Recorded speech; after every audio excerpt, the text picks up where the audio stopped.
Hi, good afternoon to all of you.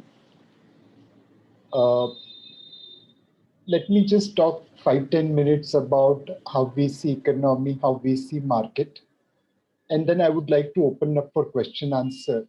That way I'll be able to answer what questions you have rather than rumble what I have to say. As a kid, as a young student, many of us believe that money is not everything in life. Money doesn't matter. But I will recommend you to go by Mr. Warren Buffett's statement, which says money is not everything in life, money is not important. But make sure that you have made enough money before you make such statement. Money doesn't buy everything in life, no doubt about it. But money buys many things in life which are generally not available for free. So focus on money. And once you have money, go ahead and tell the world that there's no need to run after the money. Making money is not an easy thing, else all of us would have become billionaire. Making money is tough. It requires a lot of hard work. Most of us spend 24 by 7, 365 days a year in trying to earn money through our business, through our salaries. But very rarely we take good care of our investments. In my parents' generation, investments was always bank deposits or real estate or gold. In our generation, many of us have moved into equities and mutual funds. In your generation, you will have plenty of options from venture capital to alternate investments funds to offshore investments, which we didn't have a choice earlier. If you earn good return on your savings, that generates probably more income than your salary or business over a period of time. It's extremely important to make money, and one of the best way to make money is via equity market. Many students think equity is gambling. That's not true. It's hardcore serious profession like any other profession. Many students trade in stock market. Well, trading is a very difficult way to make money. Investment is a very simple way to make money. If you want to earn money hard way, be a good trader. But if you want to earn money lazy way, then be a good investor. In the 90s, when I started my career, to get a telephone line, we had to wait for decades. To make a phone call abroad, we had to book it in advance. And there were words like lightning call, PP call. Many of us used to stand after 10 p.m. outside PCO to make a call out of your hometown. These were all the limitations within which we started our career. And we have seen our markets grow. When I started my career, it was about 3,000. Today, it is roughly about 45,000. It's up roughly about 15 times in just about 27 odd years. There are stocks which have multiplied far more. And making money is all about common sense. It doesn't pre-require a professional degree. India's best professional or India's best investor is not a professional person. He's just ordinary BCom, but his common sense, his knowledge is way beyond all professionals put together. So making money in stock market is about common sense and discipline rather than professional knowledge. When I started my career, it was during Harshad Mehta time. Many of you would have seen Scam 92 to remember those days. And I lost all my money in my first attempt.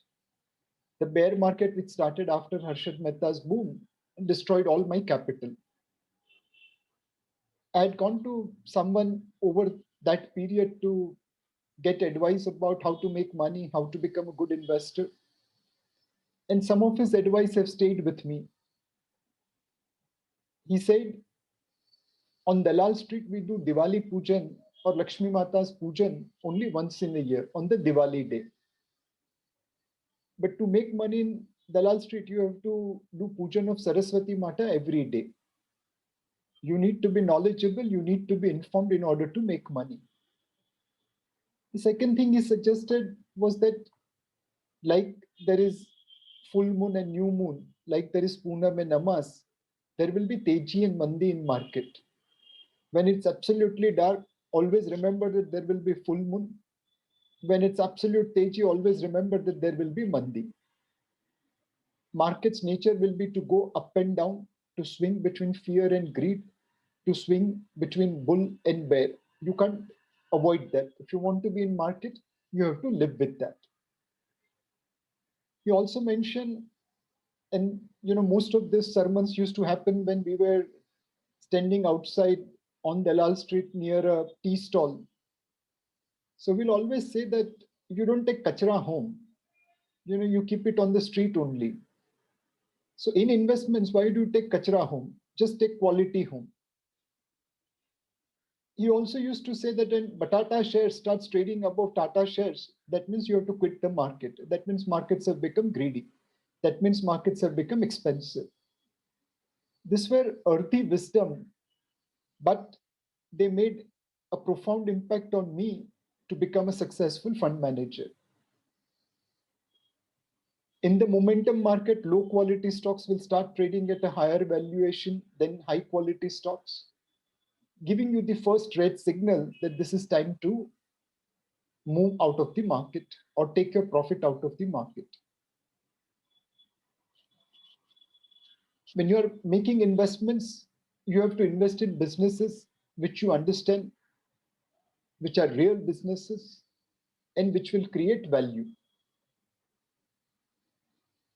If a business is earning 8% return on equity and his cost of debt is 10%, that business eventually is going to go bankrupt.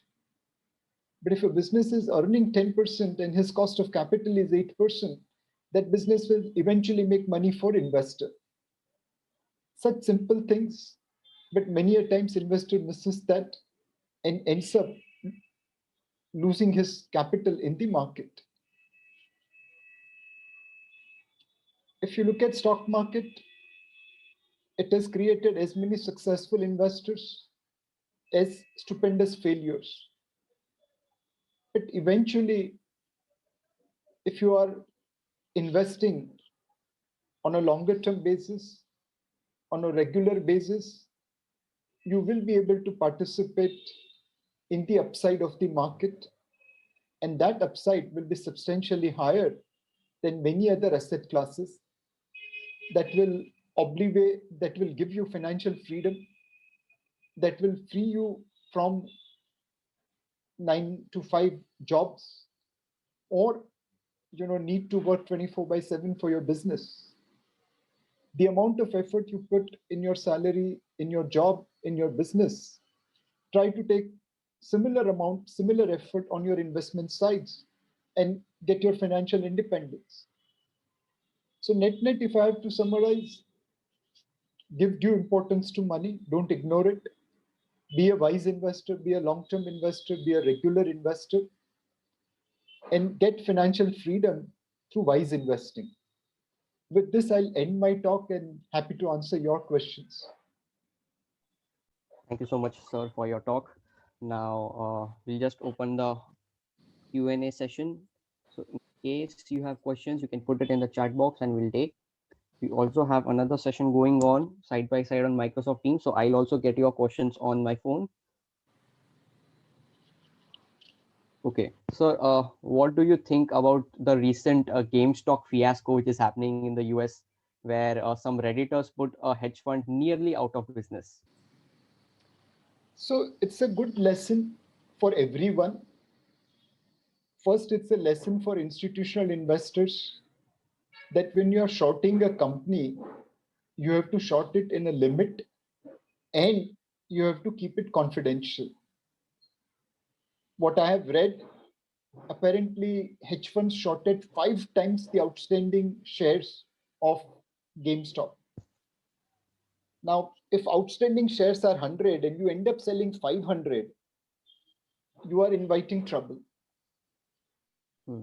Number two, Reddit investors or traders or speculators, they also have to remember when to get out. Yes, you have trapped a short person, great job, but at the end of the day, you need to take your profit out. What if this company does a primary issuance and supplies 500 times or 5 times or 6 times shares? What is shorted by the people? See, the underlying value of the company is very, very small. It's because of the financial shenanigans that it is going up. If the company makes a primary issuances, this entire rise in the share price will come down dramatically. So it's a lesson for institutional investors. Don't short stock beyond a certain limit. Ensure that your position is kept secret, it's not known in the public. And it will be a lesson for Reddit users that yes, you have created a short squeeze, you have caught a hedge fund on the wrong side, but you have to take your profit out because eventually price will marry with the fundamentals. And the fundamentals of GameStop is far, far lower than what its current market price is indicating. Absolutely. Do you think something similar to that can happen in India? Of course. So all of you probably are aware about a legendary fund manager, Big Short. Uh, he Hmm. was the guy who Michael made Burry. he was the guy who made a lot of money on 2008 subprime. Now this is gossip. I don't know whether this is true or not, but apparently market circle says that one legendary fund manager came to India and looked at a real estate company and shorted it. Now he thought the price was way higher, but he didn't realize that all the stock was with the uh, let's say a large investor, large operator. Hmm. Now he was shorting on fundamental, but this operator squeezed him on the technical side, just like this hedge funds are stuck with Reddit users. If you see this particular stock, Akruti Nirman, its share price is a straight line like this, then it goes up like this and comes down like this, and then it becomes a straight line. So in India, time and again, we have seen short sellers getting squeezed and surrendering to people who have the money power, just like Reddit users. Absolutely. This will continue to happen in market across the world. For a brief period of time, Porsche became world's largest market cap company because someone was short over there and it got squeezed.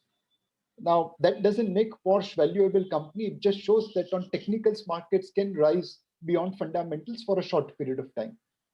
Hmm. Got it. We'll take the next question. Okay, so what are the few things you wished you knew when you were starting your career in the equity markets? So I wish I had learned from someone else's experience. I wish I had met more people before I started my career. But fair enough, better late than never. I lost all my money in Harshad Mehta era. Fair enough, but that was such a small price to pay today when I look back. At the end of the day, if I have to restart my career in 1990, if I could travel back and restart my career, number one, I will read a lot. I Hmm. jumped into markets looking at prices, not looking at fundamentals. I jumped into market because my friends were making more money and I was greedy. I didn't invest it into market to make money on a long-term basis. So if I was able to travel back, I will start reading lots of investment books. I will become an investor, a disciplined investor rather than momentum trader. I will put money on a longer term basis in good quality companies. rather than, kind of trade in the market and run away when I lose all capital. Absolutely. So as you said earlier, Saraswati is more important. If you have Saraswati, Lakshmi will follow. Absolutely. We'll just take the next question. Okay. Which investment books will you recommend a 18-year-old to read? बस अगर गंगा बहती है तो how much water you can absorb is up to you. Why restrict it to one bucket or two buckets or 10 buckets? There is huge knowledge available today in the world. You have to differentiate noise and knowledge and read as many books as possible. I mean, Got many a times I have found that even book like Ramayana and Mahabharata have lessons for investments. Now, normally you don't Ramayana and Mahabharata for investment, but there are psychological messages in Ramayana and Mahabharata which comes handy in managing money. So read and then learn how to correlate things. See, if you read without absorbing, it's of no use. So you have to read as many things as possible and then apply it through correlation. Don't restrict yourself to one book. Read as much as possible whenever you get a chance. If you can inculcate habit of reading 2 hours a day, 3 hours a day, 4 hours a day, that will be fantastic. Brilliant, brilliant. I remember a quote by Charlie Munger saying, I have not met a single successful person who does not read. So I think reading is a must for everybody. So brilliant advice. We'll take the next question. Mm, Okay. So this one is, while starting your career, you said you started your career in the 90s. So what were you doing during the infamous Harshad Mehta scam? Well, I was greedy. I used to see other people make money and I thought making money was easy. Whatever little money I had, I invested in stock market, all kachra stocks in the hindsight, obviously. But at that point of time, I was thinking that I will make so much money that I will never have to work in my life. And I lost everything. So it was a good learning on a small amount of capital, though at that point of time, it was 100% of my capital. But it was a good learning. Awesome. So do you think the market is very saturated with, all the bull market experts emerging, or there is still a long, long way to go for Indian markets? So if you believe market is saturated, then all of you should be looking for a job out of India. There's no hope for you. If this country is not growing to grow, then what will all you do? If all of you believe that हम लोग तो खाली बाप के पैसे पे आराम करने वाले हैं, then there is no hope for India. But if all of you are going to work and create something new, maybe some of you will become good bankers, some of you will become good trader, some of you will become good manufacturer, some of you will become good manager. If in your group, if in your generation you believe people are hungry, they are willing to work hard, they are willing to work intelligently, then why will India not grow? And if India is going to grow, then why will stock market not grow? So I don't think so. India is saturated.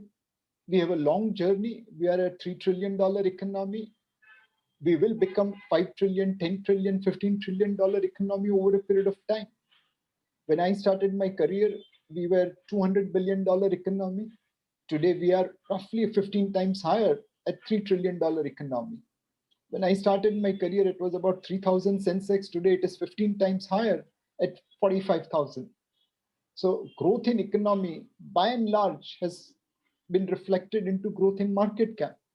I hope, I will see India growing from 3 trillion to 10, 12 trillion, and also see our markets going up correspondingly. So at one side, we see India's growth story. The markets are going good. There's a Silicon Valley coming up in Bangalore. Already Silicon Valley, India Silicon Valley is there. On the other side, we see, protests are going on by the farmers. And in December, last year, there were CAA protests. So there are two parallel ways where India is going. So what do you think, in this situation, how can, India prosper if there are two parallel ideologies going on? So there is nothing wrong in protest. There was far worse protest on US Capitol few days back.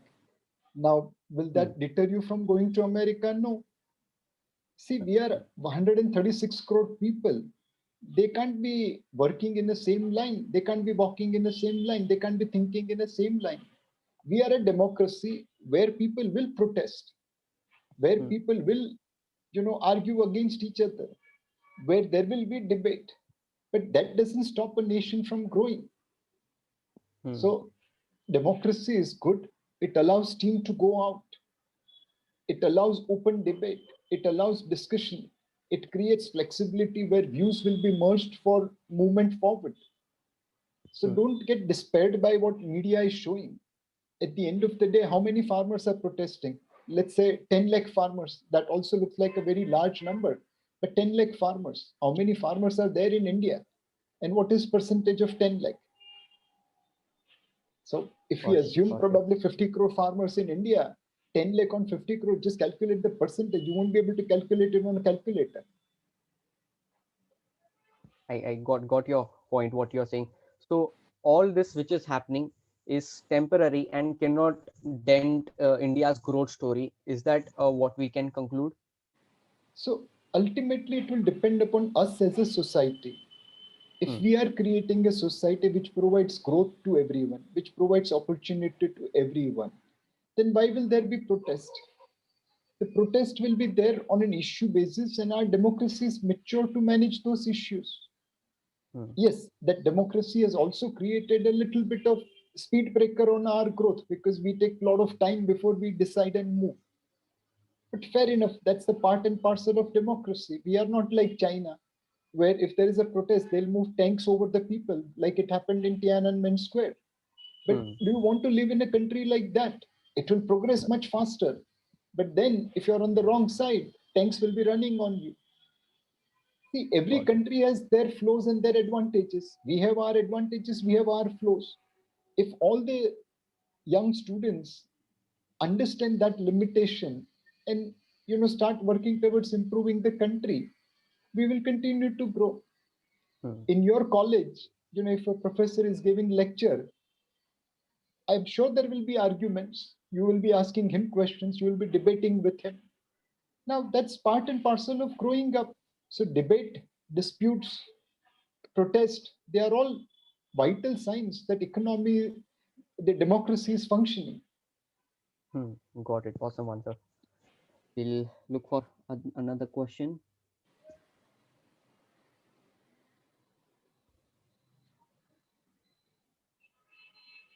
Okay. So what advice you like to give to someone who wants to make it big in the stock market, like what you have achieved, and who is just 18, 19-year-old, who does not have a path charted about what to do next, but he knows he wants to do something in the stock market?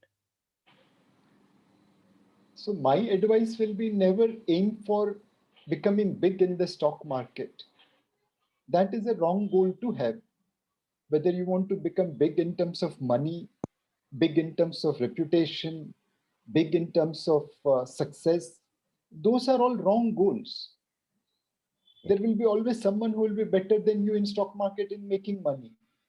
There will be always someone who will be better in terms of you in reputation. What your aim should be that I want to be a lifelong student of the market. I will read a lot, I will apply that, and I will be a long-term investor. I will make mistakes, but I'll be quick to accept my mistakes and correct it. I will not repeat my mistakes.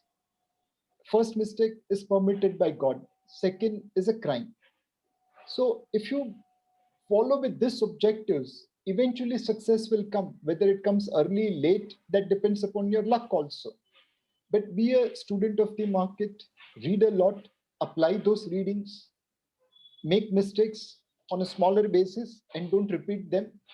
And don't aim for a big goal that I want to be making a lot of money, I want to be reputed. No, be a student of the market, reputation and money will follow.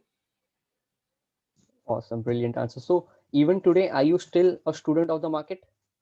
Undoubtedly, you don't realize how many times I am going wrong every day. See, it's not that I don't have ego. All fund managers by nature are egoistic. But every time we have used our ego, we have lost heavily. We have fallen to the ground. And which is where experience has taught us that it's better to be a student of the market rather than guru of the market. If you see any person in the stock market, does any one of them have 100% track record of success? Answer is no. You have to make big money when you are right, and you have to lose small money when you are wrong, because right and wrong will continue to happen in your career. You don't have a choice. You can never be 100% right. Mm. So you have to be student of the market, because market is bigger than all of us put together. You are a very, very small tiny part of the market. The day you feel that market is under me, that will be the end of your career. Awesome. Best answer. So next question is, I know this is a very cliched answer, and you have given, you might have given this answer many times, but the question is, how do you select stocks right now, given that maybe some of the stocks are very overvalued, some of them are undervalued? How do you find the true value of the stock, and you pick your stocks for your company, for your personal investments? How do you choose that? So now my model refined over the years is very simple. I tell my team to buy good businesses run by good managers at good prices. Just three things. It's so easy to say, but very difficult to implement. So when I say good business, what does it mean? It means a business where over a business cycle, return on equity will be higher than cost of capital. Now, suppose if you invest in a steel company which is borrowing at 12%, and you know that the steel companies over a good steel cycle earns only 10%, then Hmm. there's no point in investing in that company. Eventually, that company will go bankrupt. It's not going to give money to shareholders, or the return will be below market. So you have to invest in companies whose return on equity is higher than the cost of capital. That straight away takes away many of the PSUs, many of the commodity businesses.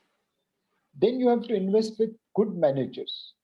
Now, there is no thermometer to define whether X is a good person or not. Fair enough. But how do you determine good person? My first criteria is that he should not cheat me.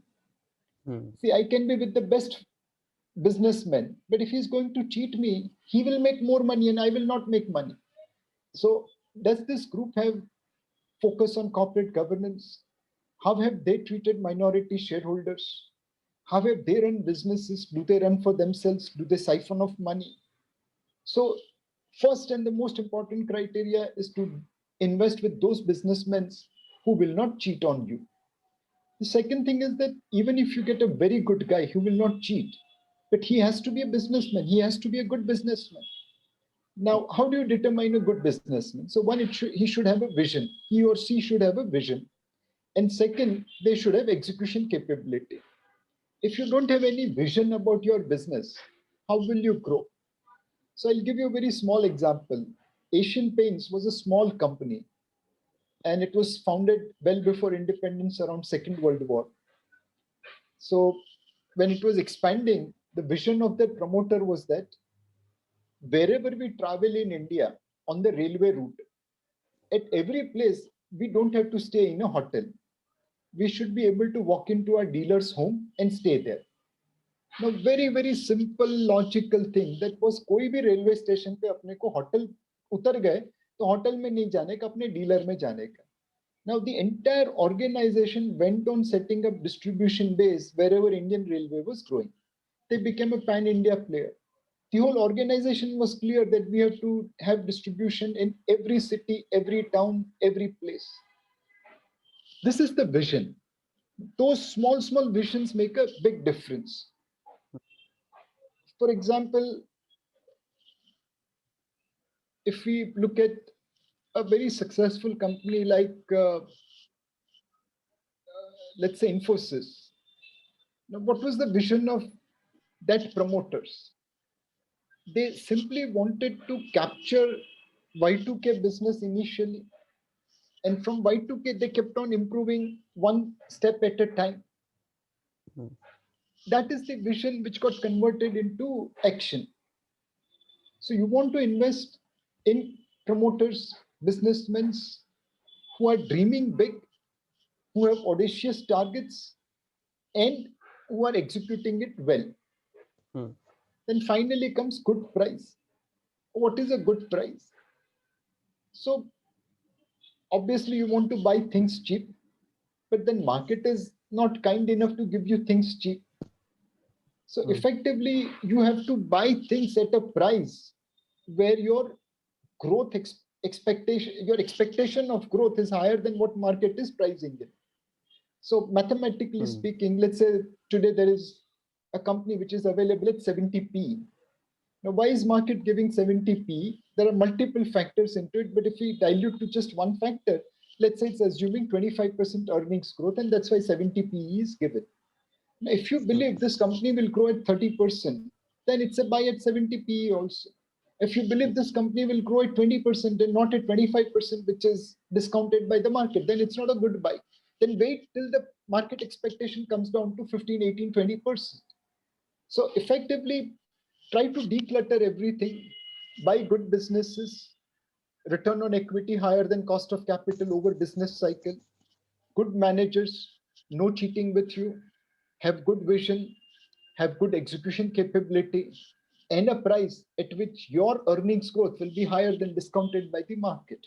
If you follow these three things, you will make money.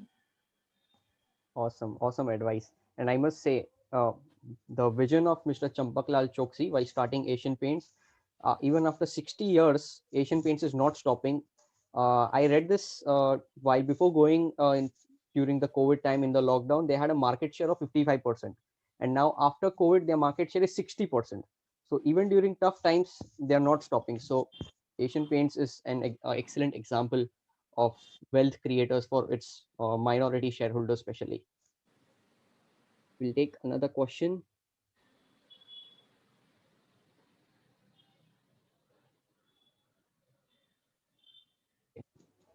What is your personal long-term goal, your ultimate purpose of a 80, 90-year-old Nilesh Shah?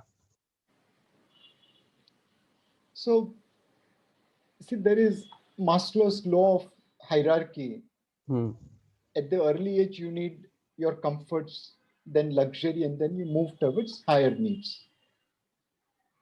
I was lucky to get a job in an industry where we are well paid, and more importantly, we are, if we do our job well, then we get blessed also. मतलब पैसा Mhm. और दुआ दोनों साथ में मिले, that is the job I have. Yes. Over the years, money loses its utility and you move towards higher goals. Now, what is my goal? I want to help my country set economic policies which are good for us. Hmm.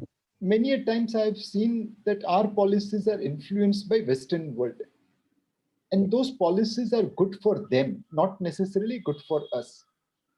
So, for example, I'm a very vocal activist about gold, and I have a Hmm. dual role. When gold prices were $1450, as a fund manager, I pushed my gold ETF to investors saying that please invest here, you will make money. That's Nilesh Shah's role as a mutual fund CEO, as a fund manager. He has to make money for his client. Hmm. But same Nilesh Shah goes all out in saying that we must ensure that India doesn't import gold. Hmm. In last 21 years, we have imported $373 billion of gold. Wow. We don't produce 1 gram of gold in India. We don't mine anything in India. Everything is imported from abroad. Now, you know there is gold smuggling. Yeah. Haji Mastan is dead, but there are other Mastans. We know that in Middle East, when people come, they just wear jewelry and bring it home. They don't pay Hmm. tax on it. Between smuggling and travelers returning with jewelry, Indians have lost $500 billion in import of gold. Okay. As per World Gold Council, Indians have 25,000 tons of gold valued at about $2 trillion. Yes. I'm saying that the data suggests that in last 21 years, we have imported $500 billion of gold. Market value of that is already 1 trillion plus. So whichever way you look, Indians are spending disproportionate savings on import of gold. Gold. This gold remains in our tijori. Most of it is in black economy. It doesn't produce any dividend, it doesn't give any interest, and it doesn't benefit our economy. This savings is one of the reasons why India has remained poor. If this $2 trillion of savings, let's say for a second, was invested into financial products like bank deposits, mutual funds, insurance policies, we would have in turn given this monies to Tatas, Birlas, Ambanis, Adanis. They would have in turn developed factories, services, large companies. They would have created growth. They would have created employment.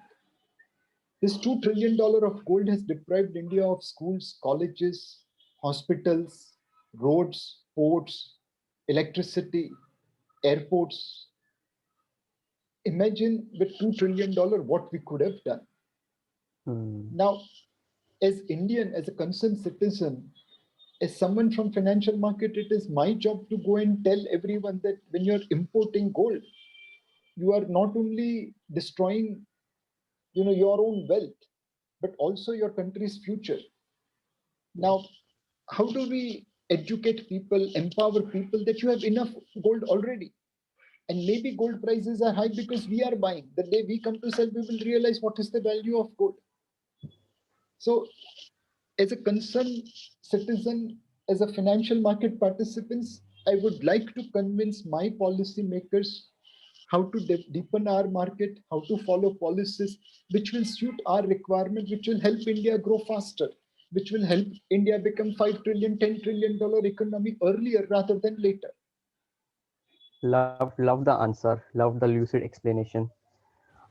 So now my next question is, you are talking about policymakers, and we have very important policymaker coming on 1st February, coming with the budget. So what are your expectations from the budget, and what should be done to help India's recovery? So what should budget be doing? It should aim for sky.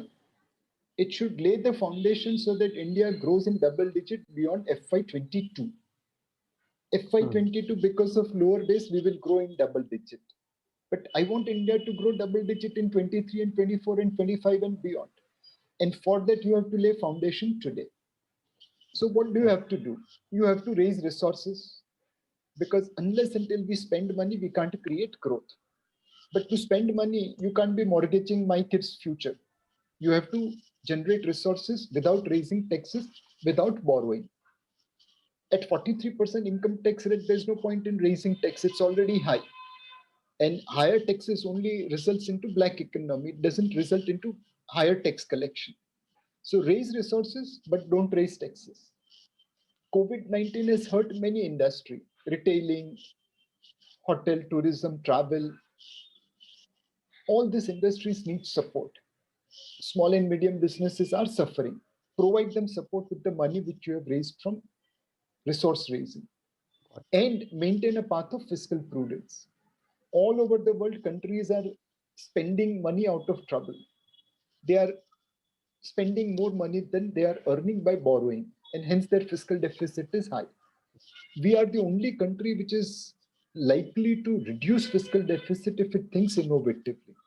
If we do this, raise resources without raising taxes, spend money to support needy sectors of economy, and maintain path of fiscal prudence, we will be oasis in this global desert. Wherever investor looks, they will find higher fiscal deficit, higher spending. In India, they will find lower fiscal deficit, higher spending. That will differentiate us vis-a-vis rest of the world. That will create foundation for double-digit growth beyond FY22. Awesome. So our finance minister has promised that this is the most important budget India will see. So let us just hope this happens. Now, speaking about innovation, which you mentioned, what do you feel is the outlook of the renewable sector in India? Since India is expected to be the hub of renewable energy by 2030, 2040. So what is your outlook on that sector? So if you look at Middle East, it prospered because of oil. And oil is our biggest nemesis. we have to spend about $75 billion a year for import of oil. Hmm. Now, that's a fairly large outflow. Now, how can we stop spending that money? Well, that's only possible if we reduce the dependence on oil and gas. How do we do that? Well, we have plenty of sunshine, so solar energy. We have many rivers, so tidal energy. We have plenty of places where wind blows, so wind energy. And we also have nuclear capability. So, can we focus on renewable energy to reduce this $75 billion outflow year on year? Answer is undoubtedly yes. We have abundant wind energy, tidal energy, solar energy, and nuclear energy available. Unfortunately, for first 70 years of our history post independence, we didn't focus on renewable energy as much as we should have focused. Better late than never. Now we are adding renewable energy with Katso, and the future of renewable energy looks very good as battery technology develops. Sun doesn't shine during nighttime when there is peak power consumption. So we need to store electricity. Wind does not flow in the same fashion throughout the day and night. So we need to store wind energy. Tidal power obviously is controlled and you can run it as per your requirement. But there will be periods, especially in the summertime, when tidal energy could be impacted because of water flow, because of river flow. Hmm. So you need storage of battery, storage of power in battery, and that technology is developing, and which is why the future of renewable energy continues to look brighter and brighter. Got it. Awesome. So we'll take two more questions before we start the rapid fire round. So next question is, what are your views on Bitcoin and cryptocurrency, and will you ever invest in it? So to me, Bitcoin doesn't make sense. Okay. If you see most regulators, they are warning that Bitcoins could result into 100% losses. What is essentially Bitcoin? Well, it's a currency which goes below the radar of regulator, and Hmm. which is where people are adopting it. Bitcoin is also an investment which rapidly goes up, and hence some people are investing. Yeah. Now, these traders who have invested in Bitcoin, they have no love for Bitcoin. Their love is for rising prices. The day U-turn occurs, they could be all on the selling side. Hmm. The persons who are investing in Bitcoin because it gives them a coverage below the radar of regulator, more likely they are the people who are afraid of regulator. They want to move money without regulator noticing it. And all of you are smart enough to figure out who are these people. Now, there is a small segment of people who are saying that no, Bitcoin is a currency which is away from this, central bank printing of money and so on and so forth. Well, in the medieval time in India, we had Muhammad bin Tughlaq, Hmm. and Printing he coin. moved from gold and silver coins to leather coins. Tughlaq was launching Bitcoin of his era on leather coins. Unfortunately, he failed, and all of us know any eccentric idea is a Tughlaqi idea. Time will tell whether Bitcoin is a success or not, whether other cryptocurrencies are success or not.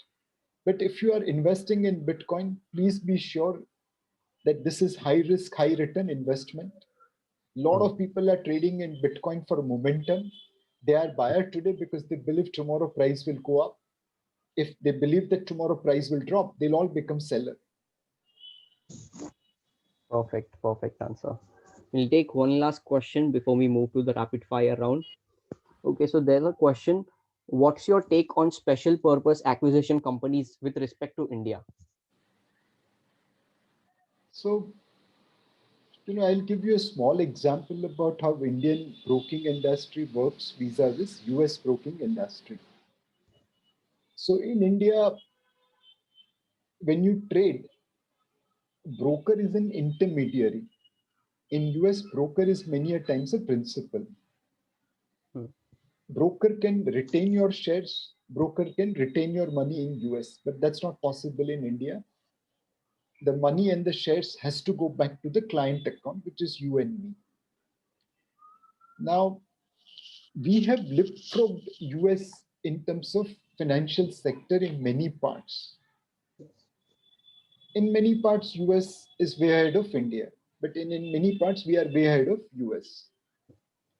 Now, the special purpose acquisition company is a shortcut for listing. You don't want to disclose your company's information, and hence a SPAC is launched, and then your unlisted company is merged in the listed company. Now, why will you create such a shortcut? Why do you want to facilitate those businessmen who doesn't want to disclose their business information with investors? If he's not willing to discuss that at the time of IPO, how is he going to disclose it at the time of listing? So SPAC, in my opinion, is a concept which eventually will get killed in US itself. Okay. Sunshine is the best disinfectant. No promoter, no businessman should be allowed to do work behind the walls. If there are walls, it should be glass walls so that investors can see what they are doing. If you enter into partnership, which is what stock market is, then why should one partner have an advantage over other partners? They all should share the same information, same business. Hmm. Got it. Got it. Very valid answer. Last question before we go. Okay. So now that the NPO fiasco is behind us, what is the future of banking and financial services in Indian growth story? Will we see more innovative products? Will we see more innovation? How is it going to be? So the NPA, we can't call it fiasco. See, we are living in two India, where on one side, you know, recently there was a global competition. I wouldn't call it competition, but a global event where they dropped, uh, purses on the street, and they tried to find out in which city purses will be returned to the owner. So those purses were having some money and also the owner's address. And in the city of Mumbai, we were right ahead of all other metropolitan cities in returning wallet back to the owner. Hmm. So there is one India which is extremely honest, which is extremely disciplined. And we have seen so many farmers committing suicide when they are not able to repay debt. Hmm. For them, suicide is far easier than not to pay the debt. On the other hand, we have seen many crooked businessmen, Nirav Modi, Mehul Choksi equivalent, who have taken money from banks and have run away. Hmm. Now, what we need is encourage this India where people are honest, disciplined, and create exemplary punishment for this sets of people who have taken our banks for a ride. Unfortunately, our judicial system is such that crooks get a lot of leeway before they get punished. Unless until we can bring rule of law where a wrongdoer will get punished and not enjoy benefits of his ill-gotten wealth, Hmm. the NTS will remain a problem for Indian banking system. Now, rules have become tighter, no doubt about it. Some large defaulters have lost their companies, but they haven't lost their wealth yet. One of the big Hmm. defaulters spent 400 crore in his daughter's wedding. Now, this is the irony of India. On one side, he defaults to the bank for 4,000 crore. On the other side, he spends 400 crore on daughter's wedding. We need to create what happened in US with Bernie Madoff. Hmm. Bernie Madoff ran a investment scheme. It was a fraud. For decades, it continued to run. Eventually, fraud was caught. And once it was caught, the might of American government fell on Bernie Madoff. Everything was sold out. I read somewhere that even their woman folks lingerie was sold. Not Okay. even that item was lost or left out. And one of the sibling of Madoff committed suicide, and Yeah. all of them are on the road. Unless until that kind of example happens in India, NPA will remain a problem. But Okay. we just hope and pray that, like American capitalism and judicial system, Indian capitalism and judicial system starts punishing crooks in a legendary manner. Beyond that, Okay. Awesome. banking and Awesome. financial system has a huge opportunity. The banks today are intermediaries between lenders and borrowers, having disproportionate cost and disproportionate margin. The fintechs will come and reduce that inefficiency, reduce their margin, and also lower the cost. So banking and financial services has many disruptions coming in the years to come. Fintechs will change the way banking happens. And as someone mentioned, 3 decades down the line, there will be banking for sure. But whether there will be any bank or not, I'm not sure. Hmm. Okay. But are the banks like HDFC, Kotak Mahindra too big to grow now, or there is still scope for growth? See, between HDFC, Kotak, and all the other private banks, they are about 25% of India's banking system. Hmm. 75% is still with PSUs, with cooperatives. Now, will cooperatives and PSUs change? Answer is yes. Over a period of time, 75% will be with private sector banks and 25% will be with public sector banks. So there is growth from a market share point of view. Hmm. Second, there will be growth from a growth point of view. Your economy is going to grow at, let's say, 10% nominal. The banking and financial services will grow at 12, 13% nominal. Hmm. So on your base, if you don't do anything, you will grow 10, 12%. And if you do well, you will grab market share. So can HDFC, Kotak, or other private sector banks aim to grow at 20, 25% a year? It's possible. It's going to happen.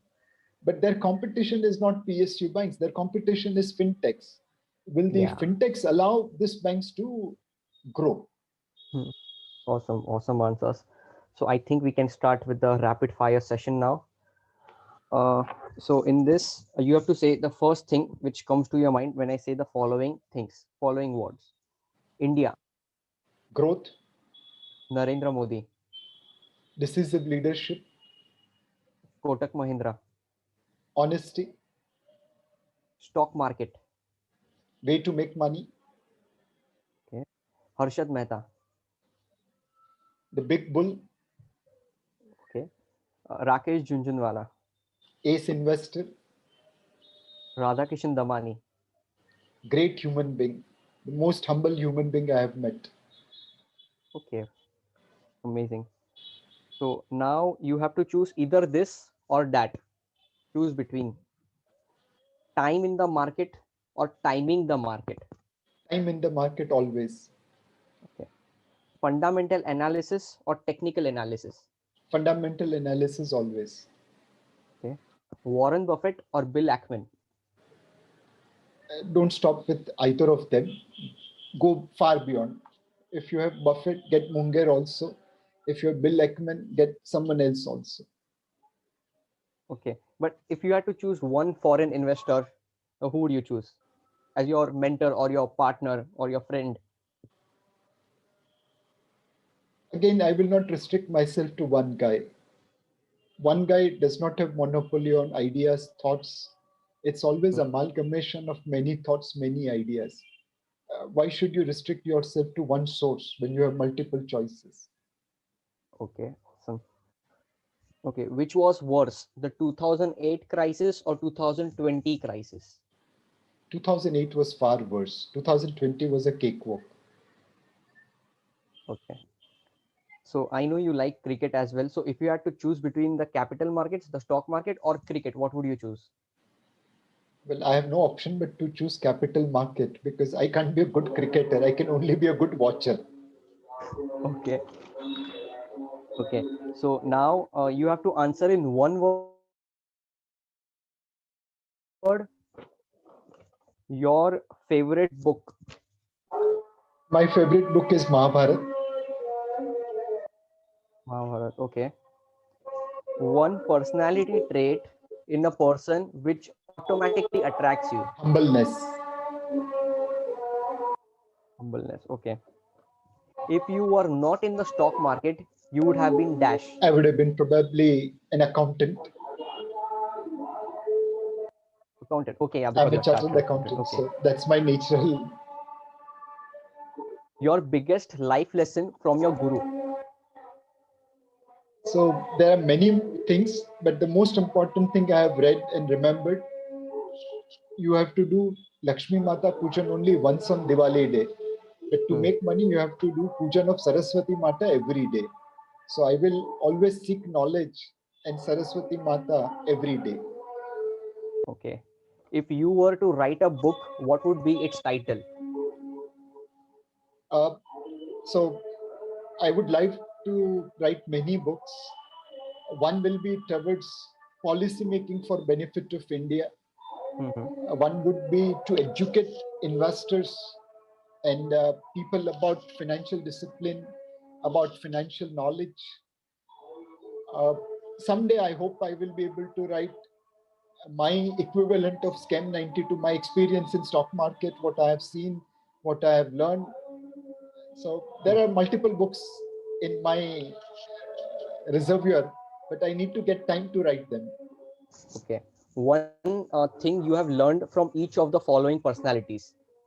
Rakesh Junjunwala. Be committed to your idea. I mean, once he finds an idea, he bets big on it. Okay. So there is a Nimisha. saying. There's Yeah. a saying which says that you have to bet big when you're confident. You get big ideas rarely in your life, and once you get that, you have to bet big on it. So Rakesh Junjunwala epitomizes that. Okay. Second, Nimisha. The knowledge, and knowledge. There's no one as good as Nimish Bhai in talking about or understanding of a company. He knows everything about that company.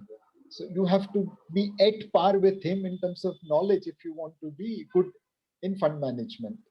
Okay. Radhakishan Damani. Uh, I mean, I admire trading skill of Radhakishan Damani.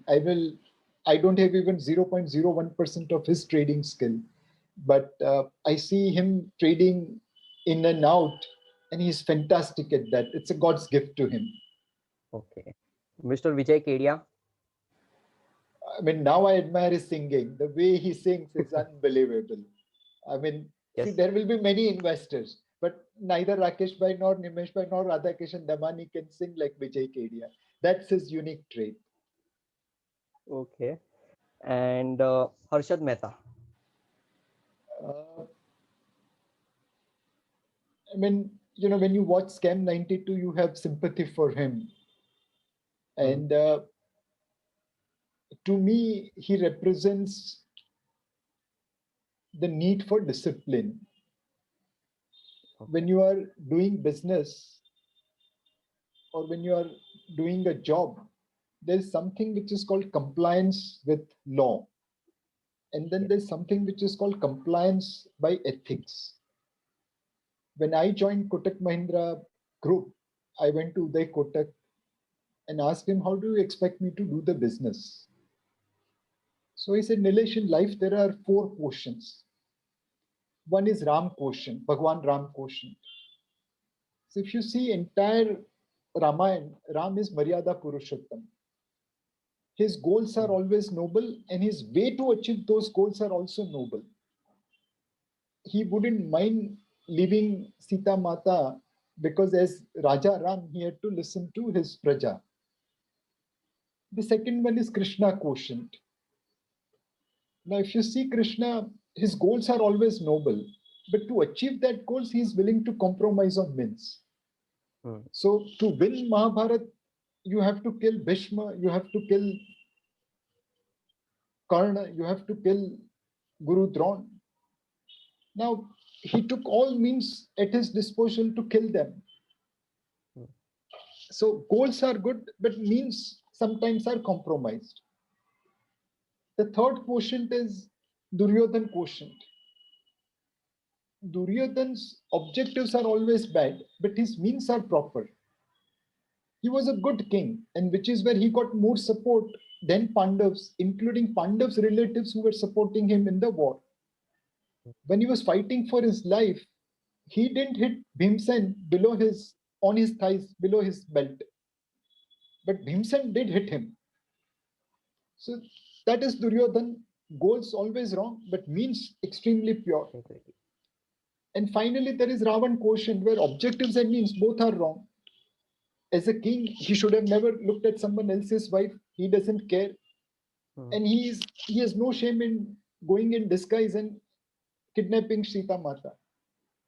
So Mr. Kotak told me that, Nilesh, I want you to be in Ram quotient for most of the time.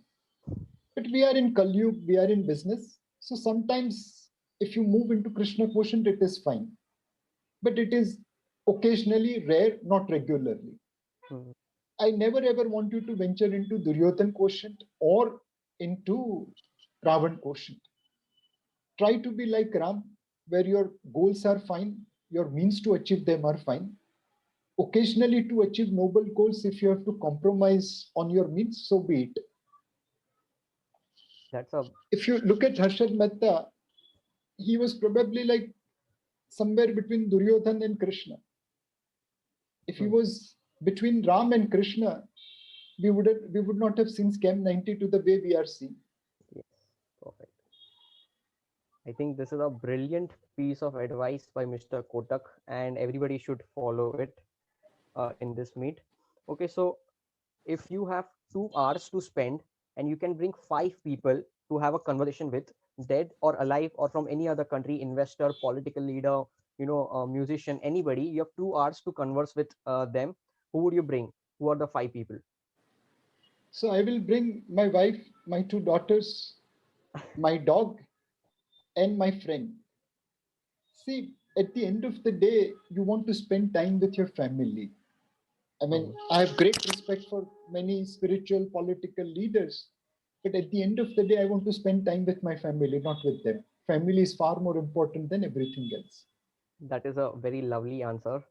So before closing, one piece of advice you would like to give everybody attending this session. So you are all young people. You don't have to carry baggage like we carried. I still remember when I started my career and a foreigner used to come, we used to bow with respect and hear them whatever they say. Giving respect is fine, but agreeing to whatever they are saying is not right. But we were carrying that inferiority complex, we were carrying that baggage. Over time, we learned that look, we are as good as them or better than them. There's no reason to be ashamed of being an Indian, ashamed of being, coming from an emerging market country. I want all of you to grow without baggage. Don't carry burden. Treat everything on merit. Live life in Ram quotient, in Krishna quotient. Avoid Duryodhan quotient, avoid Ravan quotient. But live life without past baggage, past burden. All of you are capable people. You have come in an era where massive disruptions are happening. Work for a noble goal and means will follow. That's a lovely answer and an amazing session. We all came expecting investing lessons, but we are leaving this session with life lessons, which will make us a better investor as well as a better person in life.